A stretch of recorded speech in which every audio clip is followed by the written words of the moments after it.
Hello friends, my name is Neeraj Martole. तो अभी तक हम क्या पढ़ रहे थे? हम पढ़ रहे थे क्लासिफिकेशन ऑफ हाइड्रोलिक जंप। तो क्लासिफिकेशन ऑफ हाइड्रोलिक जंप में हमने ये पढ़ा था कि फ्रॉड नंबर लेस देन 1 होगा तो इम्पॉसिबल जंप, अगर 1 से 1.7 होगा तो अंडुलर जंप, 1.7 से 2.5 होगा तो वीक जंप, 2.5 से 4.5 होगा तो ऑस्किलेटिंग जंप, और 4.5 से 9 होगा तो स्टडी जंप, और ग्रेटर देन 9 होगा तो स्ट्रॉन्ग जंप। ठीक है, उसके बाद इसके आगे लिखना एक कॉलम और बना के कि अगर फ्रॉड नंबर लेस देन 1 और इम्पॉसिबल जंप होगा, इम्पॉसिबल जंप के टाइम पे जो एनर्जी लॉस होगा वो 0 होगा। ठीक है, एनर्जी लॉस कितना होगा इम्पॉसिबल जंप पे? 0। अंडुलर जंप पे एनर्जी लॉस कितना होगा? 0। अंडुलर जंप पे एनर्जी लॉस कितना होगा? 0। वीक जंप पे कितना होगा? वीक जंप पे होगा हमारा 5%। वीक जंप पे कितना एनर्जी लॉस होगा? 5%। ठीक है, वीक जंप पे कितना एनर्जी लॉस होगा? 5%। फिर आता है हमारा ऑस्किलेटिंग जंप। ऑस्किलेटिंग जंप पे कितना परसेंट हमारा एनर्जी लॉस होगा? 45%। 45%। ऑस्किलेटिंग जंप पे हमारा एनर्जी लॉस कितना होगा? 45%। उसके बाद आता है हमारे पास स्टडी जंप। स्टडी जंप में कितना परसेंट हमारा एनर्जी लॉस होगा? 45% टू 70%। 45% टू 70%। स्टडी जंप पे हमारा कितना एनर्जी लॉस होगा? 45% टू 70%। और स्ट्रॉन्ग जंप पे कितना हमारा एनर्जी लॉस होगा? स्ट्रॉन्ग जंप पे हमारा ग्रेटर देन 70% एनर्जी लॉस होगा। ठीक है, तो ये लिख लेना, ये पेपर में आते हैं कई बार। ठीक है, ये हमारे पेपर में कई बार पूछते हैं हमसे कि क्या क्या होता है हमारा। ठीक है,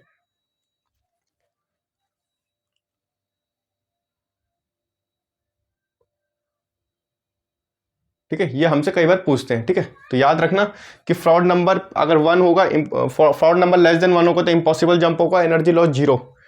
1 से लेके 1.7 तक अंडुलर जंप, एनर्जी लॉस 0। 1.7 से 2.5 फ्रॉड नंबर होगा तो जंप कैसा होगा? वीक जंप होगा, और एनर्जी कितनी लॉस करेगा? 5%। 2.5 से लेकर 4.5 तक होगा तो ऑस्किलेटिंग जंप, और एनर्जी लॉस कितना करेगा? 45%। 4.5 से लेकर 9%। 4.5 से लेकर 9 4.5 से 9 अगर फ्राउड नंबर होगा तो वो स्टडी जंप होगा, और कितने परसेंट एनर्जी लॉस करेगा? 45% टू 70%। ग्रेटर देन 9 में क्या हो बोलते हैं? स्ट्रॉन्ग जंप, और कितनी एनर्जी लॉस करता है? 70%। ठीक है, तो ये हमारा था। तो आज स्टार्ट करते हैं अच्छे से। अब ओपन चैनल फ्लो का स्टार्ट करते हैं। ठीक है, ग्रेजुअली वेरिड फ्लो के बारे में थोड़ा सा।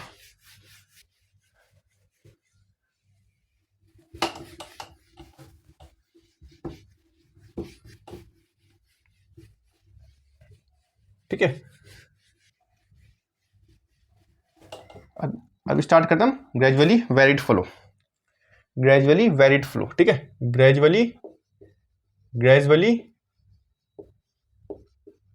वेरिड फ्लो, जिसको क्या बोलते हैं हम? GVF। मैंने आपको बताया था ग्रेजुअली वेरिड फ्लो क्या होता है। ग्रेजुअली वेरिड फ्लो किसकी वजह से होता है? किसी भी ऑब्स्ट्रक्शन के कारण। ठीक है, जैसे मानो ये हमने कोई डैम कंस्ट्रक्ट कर रखा है। ठीक है, ये क्या हमारा कोई डैम कंस्ट्रक्ट है। ठीक है, उससे पहले क्या होगा? लॉन्ग लेंथ पे क्या होगा? यहां तक तो हमारी डेप्थ ऑफ फ्लो ऐसी होगी, जब भी ऑब्स्ट्रक्शन के पास आएगी तो क्या होगा? डेप्थ ऑफ फ्लो थोड़ी सी इंक्रीज हो जाएगी। क्या हो जाएगी? इंक्रीज हो जाएगी। तो ये क्या हमारा डेप्थ ऑफ फ्लो 1, और ये हमारा क्या? Depth of flow 2। तो डेप्थ ऑफ फ्लो 2 है ये। ठीक है, तो ये क्या बोल रहा है? ग्रेजुअली वेरिड फ्लो क्या होता है? धीरे धीरे लेंथ के हिसाब से क्या होता है? लॉन्ग लेंथ पे क्या होता है? धीरे धीरे अपने क्या करता है? डेप्थ ऑफ फ्लो क्या करता है? इंक्रीज करने लग जाता है। ठीक है, किसके कारण? ऑब्स्ट्रक्शन के कारण। ऑब्स्ट्रक्शन के कारण क्या करता है? अपना डेप्थ बढ़ा लेता है पानी का। ठीक है, इसको कहते हैं हम ग्रेजुअली वेरिड फ्लो। ठीक है, इसको क्या कहते हैं हम? Gradually varied flow. Over a long length पे क्या करता है? अपना डेप्थ ऑफ फ्लो इंक्रीज कर देता है। ठीक है, ऑब्स्ट्रक्शन के कारण से। तो ये याद रखना, इसमें लिखना if the depth of if the depth of if the depth of flow if the depth of flow if the depth of flow changes changes gradually over a long length over a long length over a long length of the channel of the channel, the flow is said to be, the flow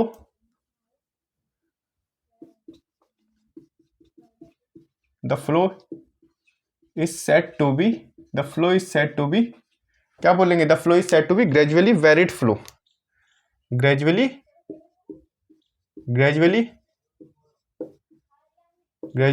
varied flow, and it is denoted by GVF। ठीक है, I hope आपको दिख रहा होगा ये। ठीक है, तो मैंने जो समझाया था आपको, क्या होता है, किसी भी ऑब्स्ट्रक्शन के कारण, किसी भी ग्रेजुअली वेरिड फ्लो मतलब धीरे धीरे पानी बढ़ रहा है। ठीक है, पानी की क्या बढ़ रही है, डेप्थ ऑफ फ्लो बढ़ रही है। ठीक है, धीरे धीरे। तो क्या हो रहा है, किसी भी ऑब्स्ट्रक्शन के कारण, जैसे डैम के कारण क्या होता है, एक लॉन्ग लेंथ पे जाके पानी यहाँ पीछे से अगर आ रहा होगा, मानो ये डैम बना हुआ है, ये डैम है हमारे पास, पानी किसी पीछे से लॉन्ग लेंथ से आ रहा है, जब वो ऑब्स्ट्रक्शन के पास आएगा तो वो क्या करेगा, अपना डेप्थ ऑफ वाटर होगा, जो डेप्थ ऑफ फ्लो होगा, जो डेप्थ ऑफ फ्लो होगा वो क्या करेगा, इंक्रीज कर देगा। ठीक है, डेप्थ ऑफ फ्लो इंक्रीज कर देगा, डेप्थ ऑफ फ्लो अपना इंक्रीज कर देगा। ठीक है, यही लिखा हुआ है इसमें। ठीक है, फिर ठीक है, फिर जो है इक्वेशंस ऑफ, तो याद रखना इक्वेशन, ये आपको पहले भी लिखवाया था मैंने एक बार, equation of gradually varied flow. इसका इक्वेशन जानने से पहले कुछ अजम्पशंस याद रखना, कभी स्टेटमेंट में पूछते हैं। ठीक है, तो कुछ अजम्पशंस लिखना। ठीक है, इक्वेशन अभी लिखाता हूँ थोड़ी देर में। तो कुछ अजम्पशंस दिए थे जब हम इक्वेशन कर रहे थे किसी ग्रेजुअली वेरिड फ्लो के, तो कुछ अजम्पशन दिए थे। तो अजम्पशन क्या क्या थे, द बेड स्लोप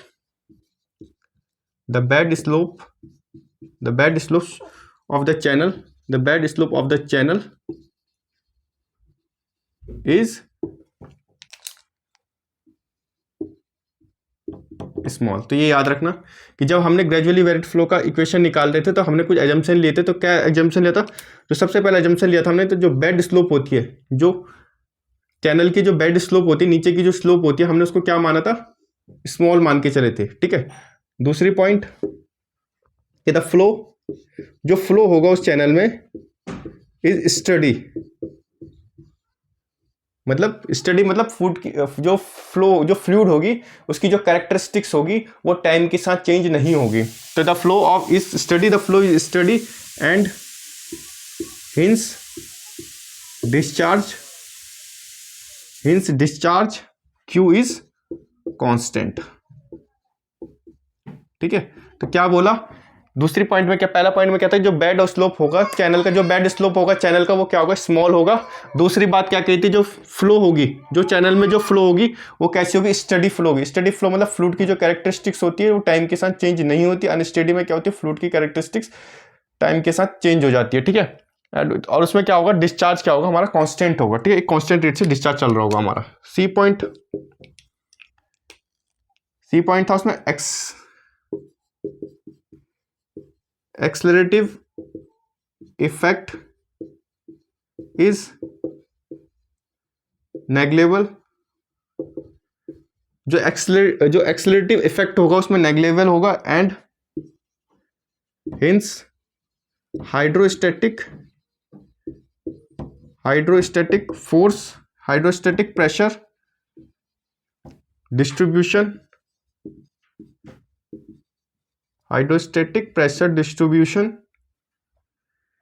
prevails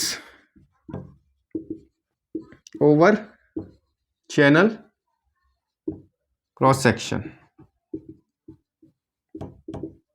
ठीक है, ये इसका तीसरा एजम्पशन था। ये इसका क्या था, तीसरा एजम्पशन था। क्या बोला गया था कि जो एक्सेलरेटिव इफेक्ट होगा, जो भी चैनल में एक्सेलरेटिव इफेक्ट होगा वो नेग्लिजिबल होगा। जो भी एक्सेलरेटिव इफेक्ट होगा चैनल में वो क्या होगा, नेग्लिजिबल होगा। उसके वजह से क्या होगा, जो हाइड्रोस्टैटिक प्रेशर होगा, हाइड्रोस्टैटिक प्रेशर डिस्ट्रीब्यूशन होगा, वो प्रिवेल्स करेगा कहाँ, पूरे चैनल पे। मतलब जो भी चैनल के क्रॉस सेक्शन पे जो भी प्रेशर लग रहा होगा वो क्या लग रहा होगा, हाइड्रोस्टैटिक प्रेशर लग रहा होगा। क्योंकि जो एक्सेलरेटिव इफेक्ट होगा वो नेग्लिजिबल होगा। इस वजह से क्या होगा, हाइड्रोस्टैटिक प्रेशर लगेगा पूरे चैनल के क्रॉस सेक्शन पे।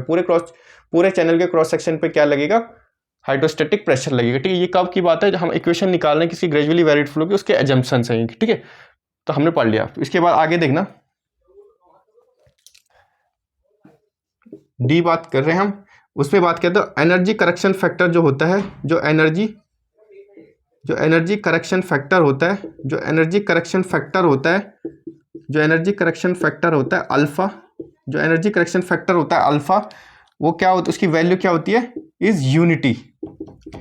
जब हम लोग ग्रेजुअली वेरिड फ्लो का इक्वेशन निकाल रहे थे, उसका एजप्शन में क्या बोला गया चौथे में, कि जो एनर्जी करेक्शन फैक्टर लगेगा, जो एनर्जी करेक्शन फैक्टर लगेगा उसकी वैल्यू क्या होगी, यूनिटी। यूनिटी मतलब 1, ठीक है। तो जो भी एनर्जी करेक्शन फैक्टर लगेगा, जो भी एनर्जी करेक्शन फैक्टर लगेगा अल्फा, उसकी क्या वैल्यू होगी, यूनिटी, ठीक है। किसमें, इक्वेशन निकाल रहे हम ग्रेजुअली वेरिड फ्लो की, ठीक है। उसके बाद लिखना लास्ट एक है कि जो चैनल होगा वो कैसा होगा, प्रिज्मेटिक चैनल। चैनल कैसा होगा हमारा, प्रिज्मेटिक चैनल होगा हमारा, ठीक है। चैनल कैसा होगा हमारा, प्रिज्मेटिक चैनल होगा, ठीक है। चैनल क्या होगा हमारा, प्रिज्मेटिक, ठीक है। तो इसके बाद एक और पॉइंट है, हमने लिख लिया यहां तक, चैनल कैसा होगा, प्रिज्मेटिक, ठीक है। फिर एक लास्ट एजम्पशन है कि such as Chezy's formula and Manning's formula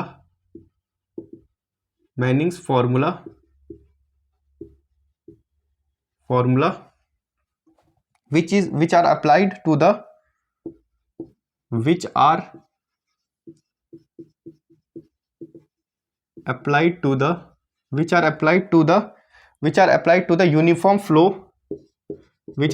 to the uniform flow are also applicable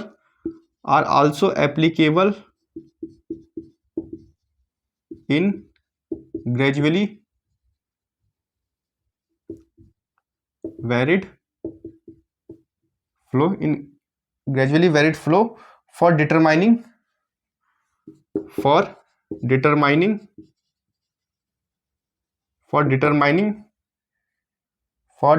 the slope of energy line,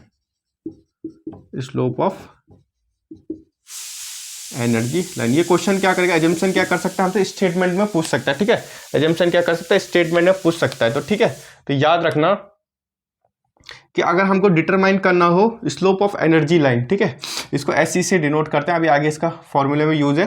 तो जो भी स्लोप ऑफ एनर्जी लाइन होगा वो कैसे डिटरमाइन करेंगे हम, चेजिस फॉर्मूला और मैनिंग फॉर्मूले के यूज करके हम क्या निकाल लेंगे, स्लोप ऑफ एनर्जी लाइन निकाल लेंगे, ठीक है। स्लोप ऑफ एनर्जी लाइन निकाल लेंगे, ठीक है। फिर उसके बाद अब देखना आगे, ये सारे एजम्पशन याद रखना। ग्रेजुअली वेरिड फ्लो पता है कि आपको ओवर लॉन्ग लेंथ पे क्या करता है, डेप्थ ऑफ फ्लो क्या बढ़ा देता है, ठीक है। डेप्थ ऑफ फ्लो इंक्रीज हो जाता है, किसके कारण, ऑब्स्ट्रक्शन के कारण, ठीक है। तो अब एक प्रोफाइल देखना, जो मेन प्रोफाइल होता है वो कुछ इस तरीके से बनता है, ठीक है, कुछ इस तरीके से तिरछे में बनता है, बट हम यहाँ तिरछा ना लेकर हम सीधे में बनाते हैं ताकि थोड़ा सिंपल रहे हमको समझने में, ठीक है। तो हमने कुछ ऐसा बनाया, ठीक है, ये समझना बातों को, थोड़ा इधर बना देता हूं, ठीक है। ये कुछ ऐसा है, ठीक है, ये कुछ इस तरीके से है, ठीक है। तो जो सबसे नीचे है वो क्या है हमारे पास, जो सबसे नीचे है, तो ये क्या हमारे पास बॉटम है, चैनल का बॉटम है। तो यहाँ पे क्या होगा हमारे पास, बॉटम स्लोप, ठीक है। ये हमारा SO से डिनोट करते हैं, इसको बोलते हैं बॉटम स्लोप। ये नाम याद रखना, SO क्या बोल रहा हूँ मैं, बॉटम स्लोप होता है। इसको और भी बोलते हैं, इसको बोलेंगे स्लोप ऑफ चैनल बेड, ठीक है। फिर उसके ऊपर आता है हमारे पास हाइड्रोलिक ग्रेडियंट लाइन, या इसको फ्री सरफेस भी बोल सकते हैं, ठीक है। फ्री सरफेस बोल दो या हाइड्रोलिक ग्रेडियंट लाइन बोल देंगे, ठीक है। इसकी यहाँ पे को बोलते हैं SLO, ठीक है, slope of hydraulic gradient line, ठीक है। ऊपर होता है हमारा, सबसे ऊपर होता है हमारे पास टोटल एनर्जी, ऊपर क्या होता है हमारे पास, टोटल एनर्जी लाइन हमारी सबसे ऊपर है। तो इसके स्लोप को क्या बोलेंगे हम, इसके स्लोप को बोलेंगे हम SE, slope of energy line. ठीक है, ये आपको दिख रहा होगा।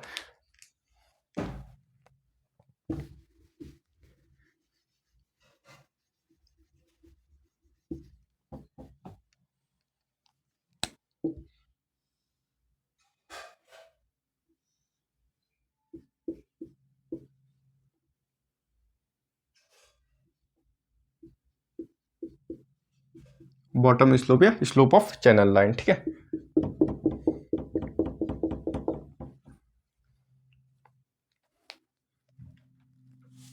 ठीक है, ये हमारा क्या बन गया, ये हमारे कर्व बन रहा है। ठीक है, तो क्या पूछ रहा है इसमें, जो होता है slope of free water surface लिखना, इसमें लिखना कि जो SO होता है वो बराबर नहीं होता है किसके, SLO के या SE के, या तो dy/dx। ठीक है, ये डिफरेंशिएशन करके निकाली हुई कुछ वैल्यूज हैं। अभी इनका अगर डिफरेंशिएशन करेंगे तो बहुत लंबा चला जाएगा प्रोसेस, हमको सिर्फ सिंपल फॉर्मूले याद रखने। ठीक है, तो हमने क्या करा, हमको इस हाइड्रोलिक ग्रेडियंट लाइन को नहीं देखना, हमको सिर्फ काम है टोटल एनर्जी लाइन से और बॉटम स्लोप से। ठीक है, बॉटम चैनल के बॉटम से और टोटल एनर्जी लाइन से हमको काम है, हमको सिर्फ काम है SE और SO से, मतलब बॉटम स्लोप से और एनर्जी स्लोप से हमको काम है। ठीक है, तो क्या बोला इसमें, जो स्लोप ऑफ बॉटम होगा वो बराबर नहीं होगा किसके, स्लोप ऑफ एनर्जी लाइन के। ठीक है, तो इससे जो फॉर्मूला बनेगा, ठीक है, इससे ये dy के जगह आप एक काम करना, dh ले लेना। ठीक है, वो ज़्यादा बेटर रहेगा, dh ज़्यादा बेटर रहेगा, आगे समझ लेंगे, नहीं तो कन्फ्यूजन बढ़ जाएगी। तो dh/dx equals to SO minus SE upon 1 minus FR का स्क्वायर, 1 माइनस FR का स्क्वायर। तो ये जो फॉर्मूला है, ये किसका फॉर्मूला है, यही क्या है, इक्वेशन ऑफ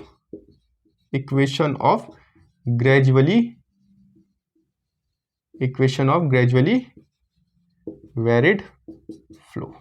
ठीक है, ये सब डिफरेंशिएशन करने के बाद निकाले हुए वैल्यूज हैं, उनको करने की जरूरत नहीं है, डेरिवेशन करने की जरूरत नहीं है, सिंपल फॉर्मूला याद रखना, सिंपल इक्वेशन याद रखना, dh/dx इक्वल्स टू d0 मतलब बॉटम का स्लोप माइनस एनर्जी लाइन का स्लोप अपॉन 1 माइनस FR का स्क्वायर। FR हमारे पास इसमें क्या है, FR है हमारे पास फ्लूइड नंबर। ठीक है, FR क्या हमारे पास फ्लूइड नंबर है, और जो DH है हमारे पास, वो क्या है, जो DH है हमारे पास वो है slope of free water surface.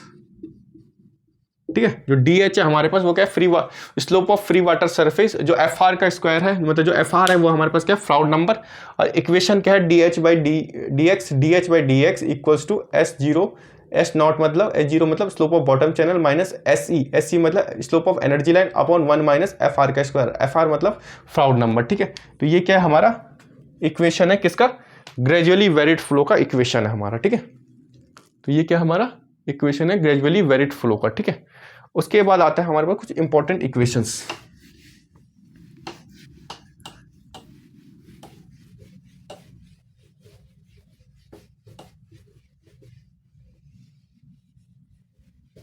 ठीक है, कुछ हमारे इंपॉर्टेंट इक्वेशंस हैं, ये लिखना, सीधे पेपर में पूछे जाते हैं, सीधे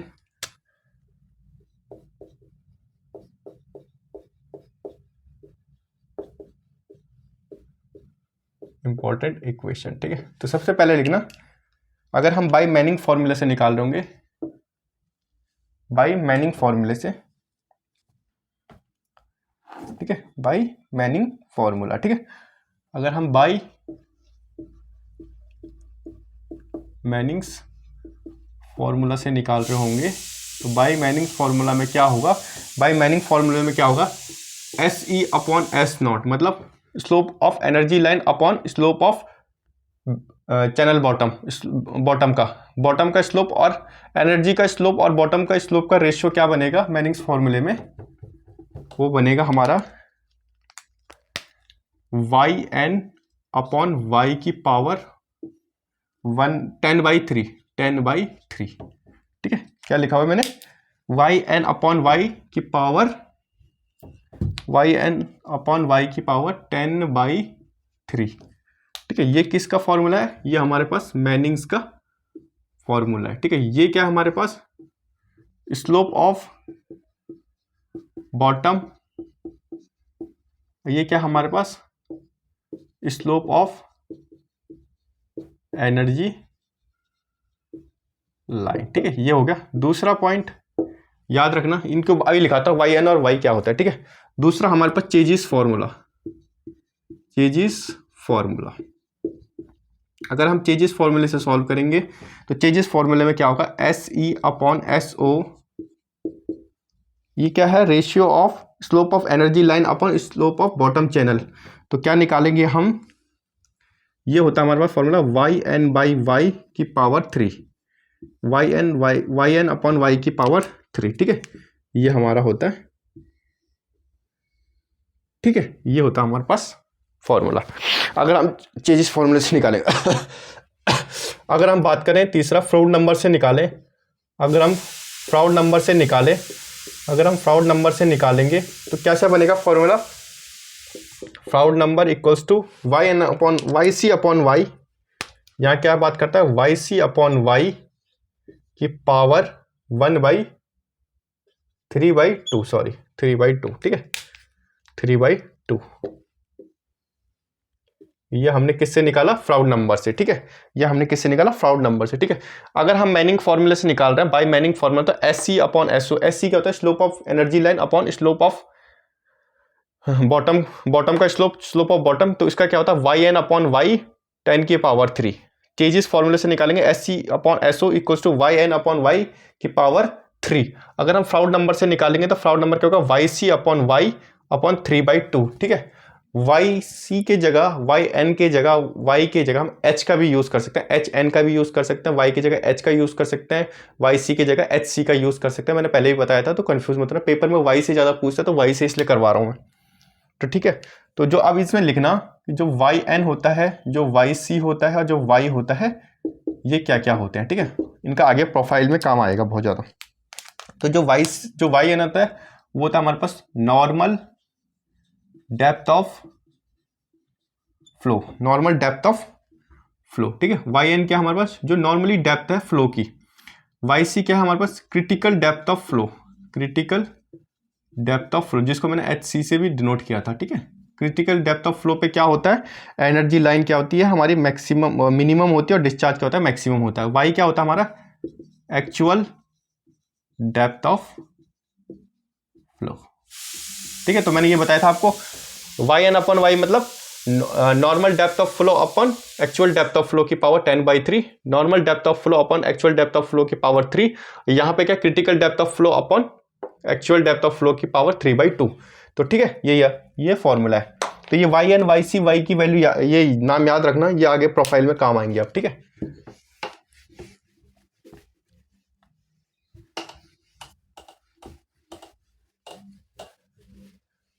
आगे बढ़ने से पहले एक क्वेश्चन है जो हम नोट पॉइंट है वो लिखते हैं। ठीक है, एक नोट पॉइंट है, कभी कभार पेपर में पूछ लेता है। Manning formula is used for, Manning formula is used for, Manning formula is used for the analysis of the analysis of the analysis of the problem of the analysis of the problem of analysis the problem of flow in open channel, in open channel। ठीक है, in open channel flow, in open channel flow. ठीक है, क्या बोल रहा है? Manning's formula को क्या करते हैं? हम यूज करते हैं एनालाइज करने के लिए, क्या चीज को सॉल्व करने के लिए? प्रॉब्लम ऑफ फ्लो, फ्लो की प्रॉब्लम को सॉल्व करने के लिए हम किसका यूज?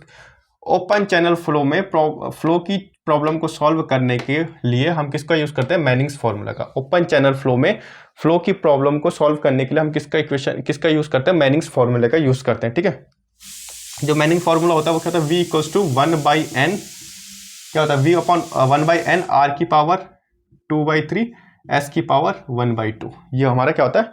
मैनिंग्स का फॉर्मूला होता है। ठीक है, या तो ये ऐसे भी लिखा सकता है या ये ऐसे भी लिखते हैं कई बार, v equals to 1/n r⁻²/3 √s। तो कंफ्यूज मत हो ना, ये क्या होता है हमारा फॉर्मूला होता है, ठीक है। v equals to 1/n r⁻²/3 s⁻1/2 v/n r⁻²/3 √s, ये ऐसे भी लिखा रहता है, ठीक है। तो जो r होता है वो क्या होता है हमारे पास, हाइड्रोलिक रेडियस या हाइड्रोलिक मीन डेप्थ। ये क्या होता है हमारे पास, एरिया अपॉन वेटेड पेरीमीटर, ठीक है। ये लिख लेना आप, एरिया अपॉन वेटेड पेरीमीटर, ठीक है। जो s होता है हमारे पास क्या होता है, वो होता है हमारे पास स्लोप, ठीक है। r क्या होता है हमारे पास, हाइड्रोलिक रेडियस या मीन डेप्थ वाला क्या था वो, हाइड्रोलिक मीन डेप्थ, ठीक है। कंफ्यूज मत होना, दोनों एक ही बात है। हाइड्रोलिक रेडियस पूछिए, हाइड्रोलिक मीन डेप्थ पूछिए तो r equals to area upon wetted perimeter, s मतलब स्लोप हो गया। जो ये n होता है, इसको क्या बोलते हैं हम, इसको बोलते हैं मैनिंग कोफिशिएंट। इसको क्या बोलते हैं हम, मैनिंग कोफिशिएंट, ठीक है। और ये किस पे डिपेंड करता है, ये डिपेंड करता है हमारा रफनेस ऑफ चैनल की। मैनिंग्स कोफिशिएंट होता है n, और किस पे डिपेंड करता है, डिपेंड्स ऑन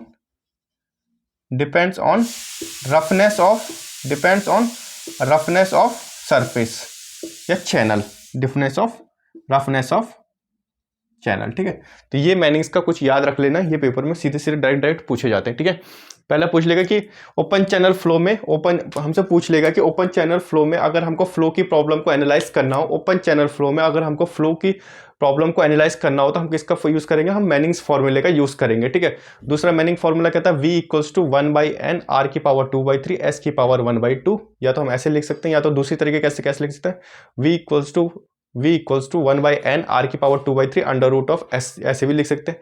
n क्या होता है हमारे पास, मैनिंग कोफिशिएंट होता है, जो किस पे डिपेंड करता है, रफनेस ऑफ द चैनल पे डिपेंड करता है। r क्या होता है हमारे पास, हाइड्रोलिक मीन डेप्थ होता है या हाइड्रोलिक रेडियस होता है, उसका फॉर्मूला होता है r equals to area upon wetted perimeter, और s क्या होता है हमारे पास, स्लोप होता है हमारे पास, ठीक है। ये दिया हुआ है, ठीक है। फिर उसके बाद हमारे पास आता है कुछ चैनल के प्रोफाइल्स।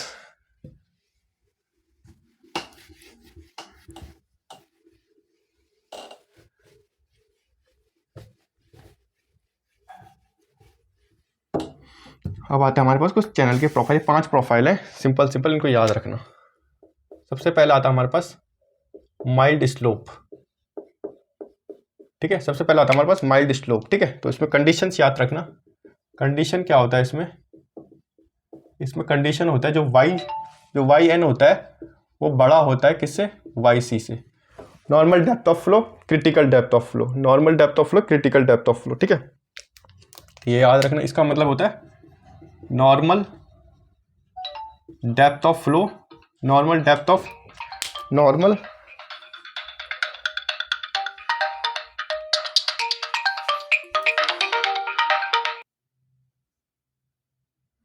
तो हम पढ़ लेते हैं ये क्या होता है, yn क्या होता है, नॉर्मल डेप्थ ऑफ फ्लो, और yc क्या होता है हमारे पास, क्रिटिकल डेप्थ ऑफ फ्लो, ठीक है। yn क्या होता है, normal depth of flow, yc क्या होता है, क्रिटिकल डेप्थ ऑफ फ्लो, ठीक है।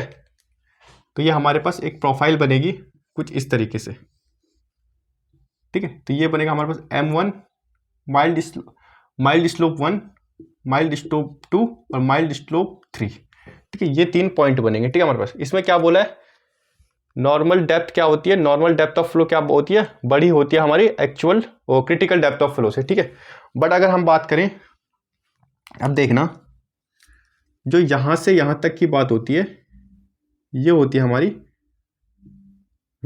yn, ये क्या होता है नॉर्मल डेप्थ ऑफ फ्लो। जो यहां से यहां तक की बात होगी वो हमारी होगी yc, critical depth of flow. m2 से लेके m3 तक critical depth of flow, m1 से लेके m3 तक नॉर्मल डेप्थ ऑफ फ्लो। अब जो एक्चुअल डेप्थ ऑफ फ्लो होती है वो क्या होती है, जब हमारे पास जब पानी बहता है, जब एक्चुअल फ्लो होता है तो क्या होता है, कुछ पानी छलकता भी है, ठीक है, कुछ पानी छलकता है ऊपर को। तो क्या होगा, जो हमारे पास एक्चुअल डेप्थ ऑफ फ्लो आएगी वो कुछ इस तरीके से आनी चाहिए थी, कुछ पानी ऐसे ऊपर को छलकता है, ठीक है, जब फ्लो करता है,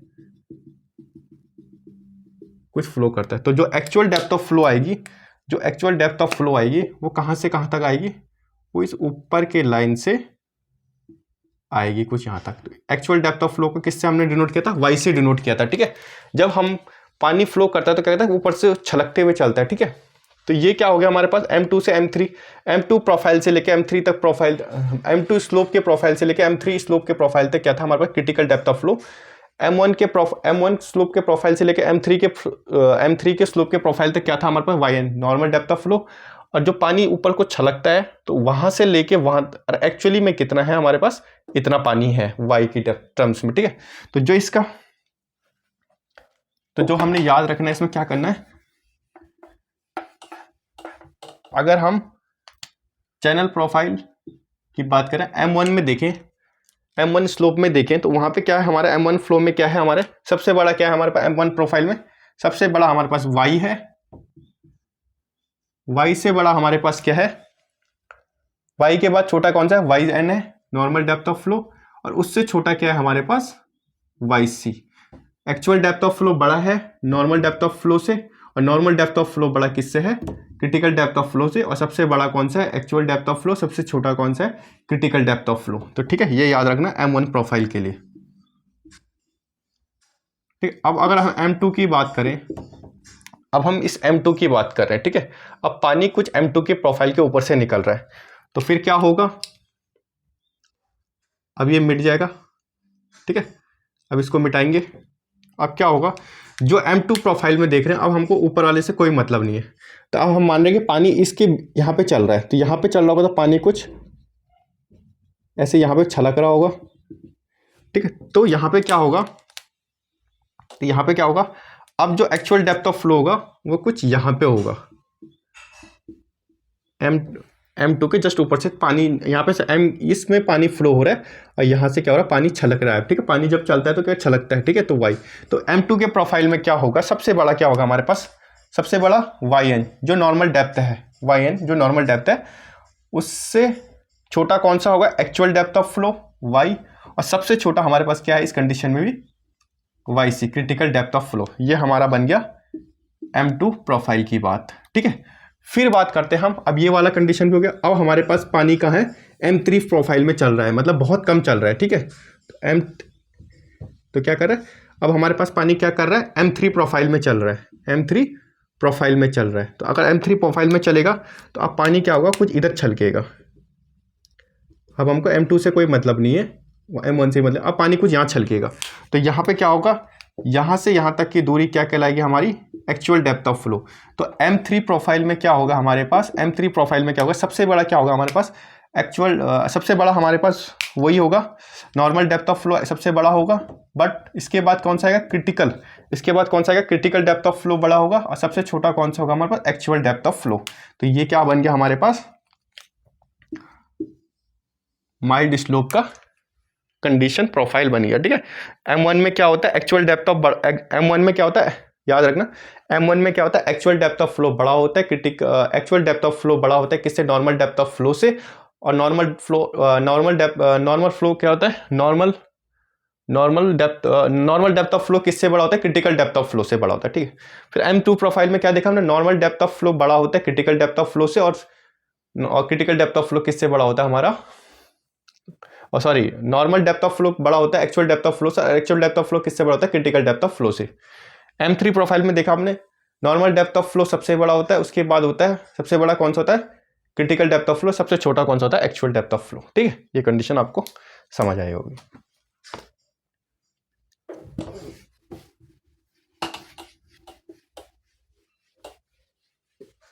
फिर दूसरा कंडीशन है इसमें, दूसरा कंडीशन है हमारे पास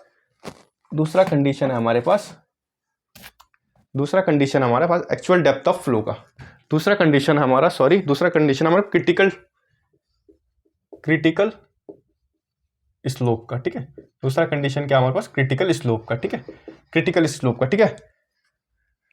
ये कब अकर हो, तो ये कब क्रिटिकल डेप्थ ऑफ फ्लो कब अकर होगा, जब YN क्या होगा, YC के बराबर होगा। मतलब नॉर्मल डेप्थ ऑफ फ्लो किसके बराबर हो गया, क्रिटिकल डेप्थ ऑफ फ्लो के बराबर हो गया। मतलब इसमें हमको बीच वाले प्रोफाइल की जरूरत नहीं पड़ेगी, ठीक है। तो ये C1 C3 हमको C2 की जरूरत ही नहीं है, क्योंकि क्या हो गया, वाई एन क्या हो गया, नॉर्मल डेप्थ ऑफ फ्लो किसके बराबर है, एक्चुअल डेप्थ ऑफ फ्लो के बराबर है। ठीक है, मतलब ये जो है Y N normal depth of flow वो किसके बराबर हो गया हमारे पास, क्रिटिकल डेप्थ ऑफ फ्लो के बराबर हो गया। ठीक है, अब इसमें क्या होगा, अगर हम C1 के प्रोफाइल में देखेंगे तो क्या होगा, पानी कुछ ऐसे छलक रहा होगा, पानी कुछ ऐसे छलक रहा होगा, तो क्या हो गया इस कंडीशन में, एक्चुअल डेप्थ ऑफ फ्लो कहाँ पे आ गया, ये बड़ा हो गया। तो अगर हम C1 के प्रोफाइल पे देखेंगे, C1 के प्रोफाइल में देखेंगे, अगर हम C1 के प्रोफाइल में देखेंगे तो जो एक्चुअल डेप्थ ऑफ फ्लो होगा वो बड़ा होगा किससे, y N equals to Y c से। ठीक है, ये हमारा पहला कंडीशन बन गया, जो क्योंकि Y N equals to Y C है। ठीक है, Y N normal depth of flow और actual critical depth of flow, normal depth of flow और क्रिटिकल डेप्थ ऑफ फ्लो बराबर है, बट जो एक्चुअल डेप्थ ऑफ फ्लो है, जब पानी यहाँ तक पूरा चल रहा होगा तो ऊपर भी कुछ छलक रहा होगा, तो एक्चुअल डेप्थ कितनी है, इतनी होगी, ऊपर से लेंगे जहाँ से छलक रहा होगा, तो वाई क्या होगा, एक्चुअल डेप्थ ऑफ फ्लो बड़ा होगा। बट अगर हम C2 का प्रोफाइल कोई इसमें बनता नहीं है, C3 का बनेगा, तो अब क्या हो गया, अब पानी ऊपर से ना छलक के नीचे को चल रहा है, यहाँ पे इस एरिया में चल रहा है, तब क्या होगा, अगर नीचे के एरिया में चल रहा होगा तो पानी कुछ इधर छलकेगा, पानी कुछ इधर छलकेगा, तो फिर यहाँ पे क्या बनेगा, इस एरिया पे क्या बनेगा हमारे पास, एक्चुअल डेप्थ ऑफ फ्लो। तो यहाँ पे क्या होगा, y N equals to Y c is greater than actual depth of flow. तो यह हमारा C3 का मतलब क्रिटिकल स्लोप के प्रोफाइल नंबर 3 का क्या बनेगा हमारा, y N equals to Y c is greater than y. ठीक है, फिर कंडीशन आता है हमारे पास स्टीप स्लोप का, फिर कंडीशन आता है हमारे पास स्टीप स्लोप का। ठीक है, स्टीप स्लोप का, स्टीप स्लोप, इसमें क्या कंडीशन है, वाई सी क्या होता है, वाई सी बड़ा होता है हमारे पास वाई एन से। इसमें क्या हो गया, क्रिटिकल डेप्थ ऑफ फ्लो बड़ा हो गया किससे, नॉर्मल डेप्थ ऑफ फ्लो से। ठीक है, तो क्या होगा, इसका 3 प्रोफाइल बनेगा, इसका बनेगा, ठीक है, S1 S3 S2। इसमें क्या बोला, जो वाई सी है, जो वाई सी है, जो वाई सी है क्रिटिकल डेप्थ ऑफ फ्लो वो बड़ा किससे है, नॉर्मल डेप्थ ऑफ फ्लो से, नॉर्मल डेप्थ ऑफ फ्लो से। ठीक है, अब बात करते हैं, अगर S1 प्रोफाइल देखें हम, S1 देखिए, पानी यहां तक भरा हुआ है, तो कुछ क्या करेगा, ऊपर को छलकेगा पानी, तो यहां से क्या बनेगा, कुछ एक्चुअल डेप्थ ऑफ फ्लो। तो इस S1 प्रोफाइल में क्या है, वाई जो बड़ा है, एक्चुअल डेप्थ ऑफ फ्लो बड़ा है वाई सी से, और वाई सी बड़ा किससे है, वाई एन से। ठीक है, क्रिटिकल डेप्थ ऑफ फ्लो किससे बड़ा है, नॉर्मल डेप्थ ऑफ फ्लो। तो इस S1 प्रोफाइल में सबसे बड़ा क्या है, एक्चुअल डेप्थ ऑफ फ्लो, सबसे छोटा क्या है, नॉर्मल डेप्थ ऑफ फ्लो। फिर S2 प्रोफाइल में आए हम, अब S2 प्रोफाइल में आए हम, अब हमने क्या देखा, पानी इतने तक बह रहा है, तो क्या होगा, अब पानी कुछ इधर फ्लो कर रहा होगा, तो यहाँ पे क्या हो गया, ये क्या हो गया हमारे पास, Y actual depth of flow. अब क्या होगा, जो वाई सी बड़ा होगा किससे, वाई से, और वाई बड़ा होगा वाई एन से। ठीक है, वाई सी मतलब critical depth of flow, Y मतलब actual depth of flow, Y N मतलब नॉर्मल डेप्थ ऑफ फ्लो। ठीक है, अब क्या होगा, पानी यहां से हटके तीसरे पे चल रहा है। ठीक है, तीसरे प्रोफाइल में पानी चल रहा है, तो यहाँ पे फिर पानी छलकेगा, तो यहाँ पे क्या होगा, ये क्या बनेगा, वाई बनेगा। तो इस कंडीशन में क्या बनेगा, S3 प्रोफाइल में क्या बनेगा, जो वाई सी सबसे बड़ा होगा, उससे छोटा वाई एन होगा, और सबसे छोटा क्या होगा हमारे पास, एक्चुअल डेप्थ ऑफ फ्लो। ठीक है, आई होप आपको ये समझ आया होगा स्टीप स्लोप का, कि क्या हुआ, S1 के टाइम पे पानी पूरा भरा हुआ था, पानी यहाँ फ्लो होता, तो सबसे बड़ा क्या होगा हमारे पास, एक्चुअल डेप्थ ऑफ फ्लो, उससे छोटा क्रिटिकल डेप्थ ऑफ फ्लो, सबसे छोटा नॉर्मल डेप्थ ऑफ फ्लो। ठीक है, फिर S2 प्रोफाइल में पानी कुछ यहाँ तक बह रहा था, फिर इससे ऊपर पानी बहेगा, तो फिर क्या होगा, सबसे बड़ा क्या हमारे पास वाई सी, फिर क्या होगा वाई, फिर क्या आएगा वाई एन। S3 प्रोफाइल में आ गए हम, S3 प्रोफाइल में देखा हमने पानी यहाँ फ्लो हो रहा है, तो क्या होगा, सबसे बड़ा वाई सी होगा, फिर वाई एन होगा, फिर वाई होगा। ठीक है, ये है इसका।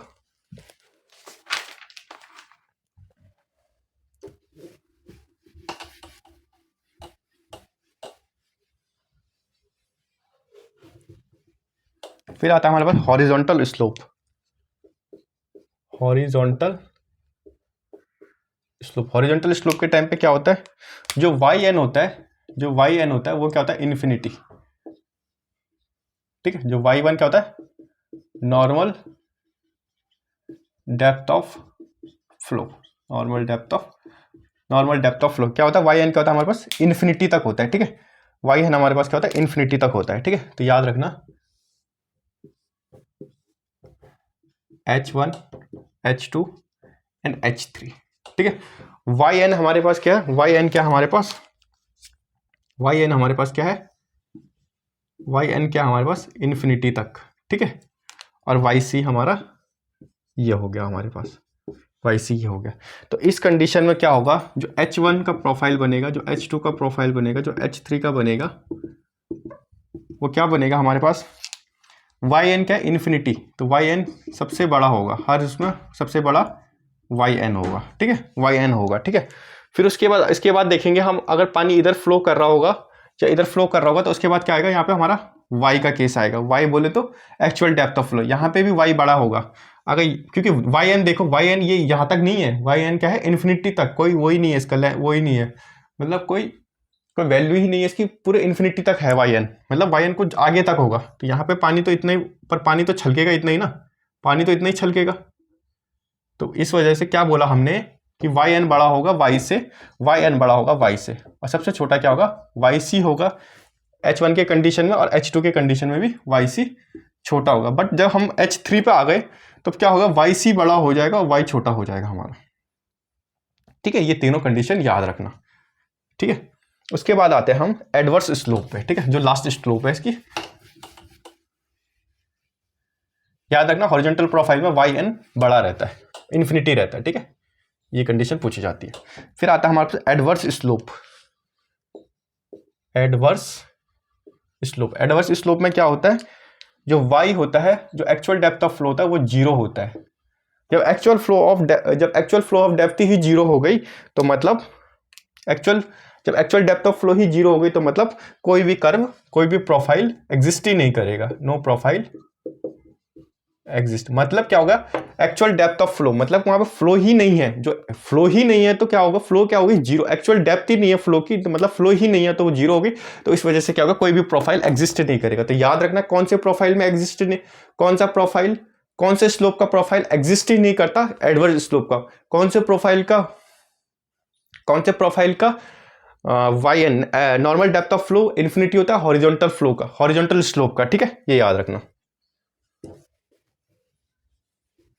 ठीक है, ये सारे पॉइंट याद रखना। ठीक है, फिर एक नोट पॉइंट लिखना, उसके बाद आगे पढ़ेंगे कल को।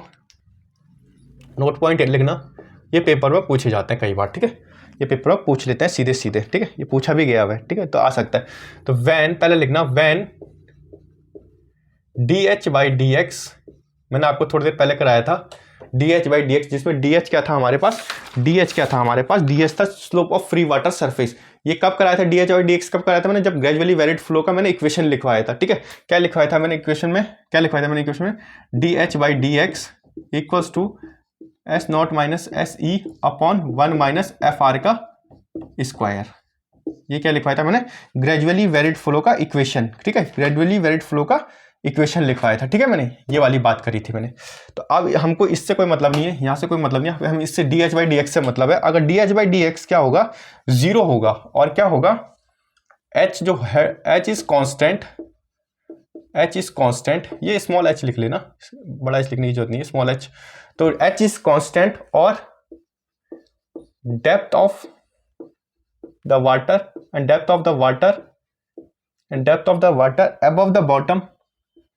above the bottom of channel is constant. It means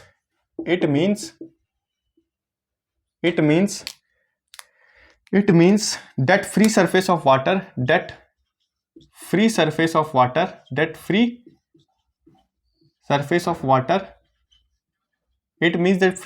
of water is parallel to the bed of the channel, channel. ठीक है, तो क्या बोल रहा है इसमें, इसमें बोल रहा है कि जब dH/dx क्या होगा, जीरो होगा। जब dH/dx किसके इक्वल होगा, जीरो के इक्वल होगा। और वहां पे क्या होगा, H क्या है, कांस्टेंट है, और depth of water above bottom of the channel, मतलब जो ये बॉटम चैनल है इसके ऊपर का जो क्या है, डेप्थ ऑफ फ्लो है, जो डेप्थ ऑफ फ्लो है, जो डेप्थ ऑफ फ्लो है, जो डेप्थ ऑफ फ्लो है वो क्या है, कांस्टेंट है। ठीक है, डेप्थ ऑफ फ्लो मतलब जो डेप्थ ऑफ फ्लो है बॉटम से ऊपर क्या है, बिल्कुल कांस्टेंट है। क्या है, इक्वल्स टू कांस्टेंट है, मतलब कांस्टेंट है, एक कांस्टेंट डेप्थ ऑफ फ्लो है। तो उस केस में क्या होगा, जो फ्री वाटर सरफेस होगा, जो फ्री वाटर सरफेस होगा, जो फ्री वाटर सरफेस, जो ये फ्री वाटर सरफेस होगा, जो ये फ्री वाटर सरफेस होगा, जो ये फ्री वाटर सरफेस होगा, जो ये फ्री वाटर सरफेस होगा, वो क्या होगा, पैरेलल होगा। पैरेलल होगा किसके, bed of the channel, bed of the channel के पैरेलल हो जाएगा क्या, फ्री वाटर सरफेस। ये क्या होता है, bed of channel, bed of channel. तो बेड ऑफ चैनल के क्या हो जाएगा, पैरेलल हो जाएगा। क्या पैरेलल हो जाएगा बेड ऑफ चैनल के, free water surface. Free water surface किसके पैरेलल हो जाएगा, बेड ऑफ द चैनल के पैरेलल होगा। फ्री वाटर सरफेस किसके पैरेलल हो जाएगा, बेड ऑफ द चैनल के। कब होगा, जब dH/dx जीरो हो जाएगा और H कांस्टेंट हो जाएगा, और जो डेप्थ ऑफ वाटर है अबव द, जो डेप्थ ऑफ वाटर है अबव द बॉटम, वो क्या होगा हमारा, कांस्टेंट हो जाएगा। ठीक है, वो जब कांस्टेंट होगा तो ठीक है। तो ये पहला लाइन ये याद रखना, ये पेपर में पूछा गया इसलिए मैं बता रहा हूं। दूसरा चीज है, बी पॉइंट है, when dH/dx is greater than zero, is greater than zero, और dH/dx is positive, is positive. दोनों नाम याद रखना कि अगर dH/dx जीरो से बड़ा हो जाए या dH/dx क्या हो जाए कि वैल्यू क्या हो जाए, पॉजिटिव हो जाए, तो it means the depth of water, it means the depth of water, it means depth of water is increase. इसका मतलब क्या हो रहा है, याद रखना कि जो डेप्थ ऑफ वाटर है वो इंक्रीज हो रहा है। ठीक है, अगर dH/dx की वैल्यू जीरो से बड़ी हो जाए या पॉजिटिव हो जाए तो मतलब उसका मतलब क्या हो रहा है, जो डेप्थ ऑफ वाटर है वो क्या कर रहा है, इंक्रीज कर रहा है। किसमें, in the direction of, in the direction of, in the direction of flow. कहाँ के, फ्लो के डायरेक्शन, मतलब अगर यहाँ को फ्लो कर रहा होगा तो यहाँ पे कुछ और होगा। ठीक है, अगर यहाँ पे ये इस तरीके, इसको यहाँ को फ्लो कर रहा है तो क्या होगा, कुछ दूरी पे जाके क्या होगा, हमारा डेप्थ ऑफ फ्लो इंक्रीज कर जाएगा। किस केस में, जब dH/dx क्या होगा, ग्रेटर देन जीरो और पॉजिटिव की वैल्यू आएगी। ठीक है, तो ये हमारा बता रहा है कि डायरेक्शन ऑफ फ्लो में क्या हो रहा है, डेप्थ ऑफ फ्लो इंक्रीज करेगा हमारा। ठीक है, उसके बाद इसमें लिखा हुआ है the profile is of water is obtained. अब ये भी है, ये जो मेन पॉइंट है, ये नोट पॉइंट लिखना, जो इसका प्रोफाइल बनेगा, the profile of the water, the profile of the water is, so sorry, the profile of water so obtained is called backwater curve। ठीक है, backwater, तो ये याद रखना। ठीक है, बैकवाटर कर्व बोलते हैं उसको। ठीक है, क्या बोलते हैं, बैकवाटर कर्व। ये याद रखना, भूलना मत इसको प्लीज यार, ये पेपर में आ सकता है कि कब कब, जब dH/dx क्या हो जाए, बड़ा हो जाए जीरो से या पॉजिटिव में वैल्यू आ जाए, तो क्या होगा, जो डायरेक्शन होगी फ्लो की, जो भी फ्लो की डायरेक्शन में क्या होगा, डेप्थ ऑफ वाटर क्या होगा, इंक्रीज हो जाएगा। ये मतलब हमारा डायरेक्शन है फ्लो की, यहाँ पे कुछ y डेप्थ है, यहाँ पे क्या हो गया, y की डेप्थ कुछ होगी, यहाँ पे मतलब 10 मान लो, तो यहाँ पे कितनी हो गई, 20 हो गई हमारी डेप्थ। तो क्या होगा, डायरेक्शन फ्लो की डायरेक्शन में क्या होगी, डेप्थ हमारी इंक्रीज हो गई। तो जब ये ऐसा केस बनेगा तो क्या होगा, जो इसका प्रोफाइल बनेगा वाटर का, जो इसका प्रोफाइल बनेगा वाटर का, उसको क्या, उसको नाम क्या बोलेंगे, backwater curve. Backwater curve, backwater curve से क्या बनेगा, हमारा प्रोफाइल बनेगा उस वाटर का जिसका dH/dx की वैल्यू जीरो होगी, पॉजिटिव होगी। इसका मतलब जो डेप्थ ऑफ वाटर है इंक्रीज हो रहा होगा। ठीक है,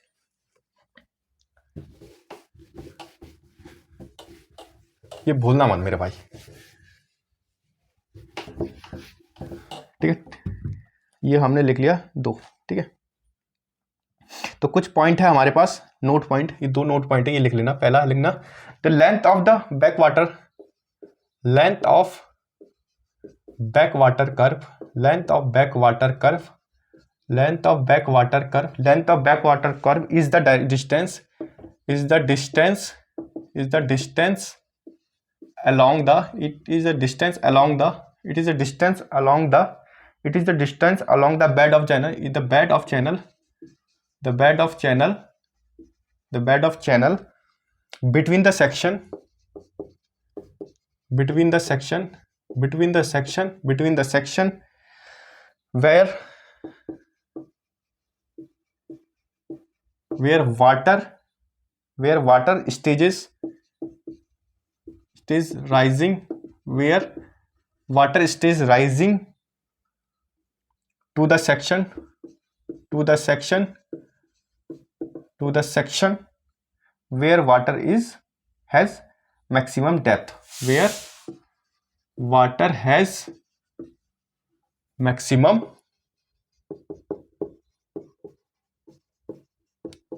डेप्थ। ये कब पूछा गया था? ये पूछा गया था हमसे Lucknow metro rail corporation assistant manager 2019 के पेपर में, नया क्वेश्चन बना हुआ है भाई। ठीक है, तो क्या बोला है? Length equals to E2 minus E1 upon SO minus SE। ये फॉर्मूला याद रखना। ठीक है, ये length of back water curve का फॉर्मूला है कि length of back water curve is the distance along the bed of the channel between the section, bed of the channel between the section, bed of the channel between the section where water stage क्या हो रहा है? Water क्या कर रहा है? Rise कर रहा है। ठीक है, water stage is rising to the section where water has the maximum depth. Water की क्या है? मैक्सिमम डेप्थ है। ठीक है, तो length of back water curve का फॉर्मूला क्या था? E2 minus E1 SO minus SE। SO क्या होता है हमारे पास? स्लोप ऑफ बेड, ये slope of bottom upon slope of energy line. ठीक है, SE का मतलब होता है। ठीक है, तो ये याद रखना। ठीक है, एक ये याद रखना। एक इसी में क्या आता है? एफ्लेक्स के बारे में आता है, बैक कर्व में होता है। ये भी बैक कर्व बोल लो या डाउन ड्रॉप डाउन कर्व में भी होता है एफ्लेक्स वाला। तो एफ्लेक्स क्या होता है हमारे पास? एफ्लेक्स, एफ्लेक्स, एफ्लेक्स इसे डिफाइंड एज, ठीक है, सॉरी एक चीज लिखाना भूल गया, जो E1 होता है उसमें और जो E2 होता था, जो ऊपर E1 और E2 था वो क्या था हमारे पास? Specific energy, specific energy. E1 क्या था? Specific energy at the section, at the section, at the section, specific energy at the section where water, where water is rising, where water start rising. ठीक है, start rising. E1 वो था हमारे पास। ठीक है, जो पहले वाला फॉर्मूला लिखा था मैंने लेंथ ऑफ बैक कर्व का। और E2 क्या होता है? Specific energy, specific energy, specific energy at the end of, at the end of the, at the end of the water curve, water curve. ठीक है, जो मैंने क्या लिखाया था? L equals to E1 minus E2 upon S0 minus SE। ये जो sorry E2 minus E1 था, E2 माइनस E1। तो क्या बोला मैंने? E2 क्या होता है? Specific energy at the end of the water curve. Water curve के टाइम पे, वाटर कर्व में एंड में जो वाटर कर्व में स्पेसिफिक एनर्जी होगी वो माइनस स्पेसिफिक एनर्जी जब पानी क्या कर रहा है? इंक्रीज करने लग, राइज करने लग जाएगा उस टाइम की स्पेसिफिक एनर्जी। ठीक है, ये होता है हमारा formula length of back water curve. ठीक है, ठीक है। तीसरा हमारा दूसरा बात था हमारा afflux is defined as, afflux is defined, afflux is defined as the maximum, as the maximum, as the maximum, afflux is the defined as the maximum increase in water level, maximum increase in water level, maximum increase in water level due to the obstruction, due to the obstruction, due to the obstruction, due to the obstruction, due to the obstruction in the path of, in the path of, in the path of flow of water, flow of water। ठीक है, क्या बोल रहा है? Efflux क्या होता है? एक मैक्सिमम इंक्रीज होती है वाटर लेवल की, किसके कारण होती है? वो ऑब्स्ट्रक्शन के कारण, मतलब पाथ ऑफ फ्लो में। मतलब अब सुनो, जैसे मानो ये हमारे ये फ्लो हो रहा है, ठीक है, पाथ ऑफ फ्लो हो रहा है, मतलब एक फ्लो में एक डायरेक्शन में हो रही फ्लो। यहाँ पे क्या बना रखा हमने? डैम बना रखा है, यहाँ पे डैम बना के, तो यहाँ पे क्या होगा? पानी इंक्रीज होने लग जाएगा। यहाँ पे पानी क्या हो जाएगा? इंक्रीज होने लग जाएगा। तो इसी को क्या बोलते हैं हम? इंक्रीज वाटर को क्या बोलते हैं हम? एफ्लक्स बोलते हैं, ठीक है। इसी को क्या बोलते हैं हम, इसी को क्या बोलते हैं हम, एफ्लक्स बोलते हैं, ठीक है। इसको हम इंग्लिश एफ्लक्स कहते हैं। मतलब क्या हो रहा है, जिस ये पाथ बना हुआ है पानी का, जो ये पाथ है, ठीक है, पानी के जाने का एक रास्ता है ये, उस रास्ते के बीच में क्या एक ऑब्स्ट्रक्शन आ गया, उस कारण से क्या हो गया, इंक्रीज हो रही है हमारी मैक्सिमम इंक्रीज, जो यहाँ तक क्या है हमारी मैक्सिमम इंक्रीज है वाटर की, तो उसको हम क्या बोलेंगे, एफ्लक्स। एफ्लक्स क्या होता है, maximum water increase level, maximum increase in water level. Afflux क्या होता है, maximum increase in water level, किसके कारण, ऑब्स्ट्रक्शन के कारण, ठीक है। Maximum increase in water level, afflux क्या होता है, maximum increase water level due to the obstruction in the path of flow of water, ठीक है, ये याद रखना।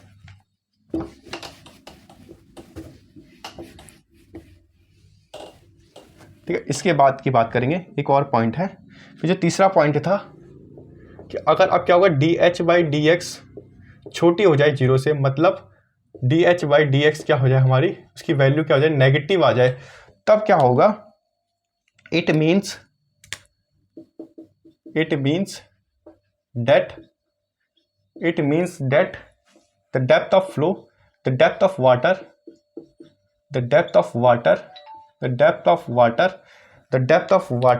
decreases in the direction of flow, decreases in the direction of flow, in the direction of flow, the profile of water,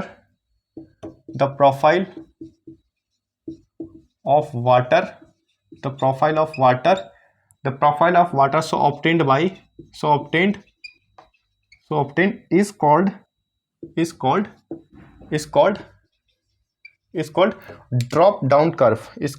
drop down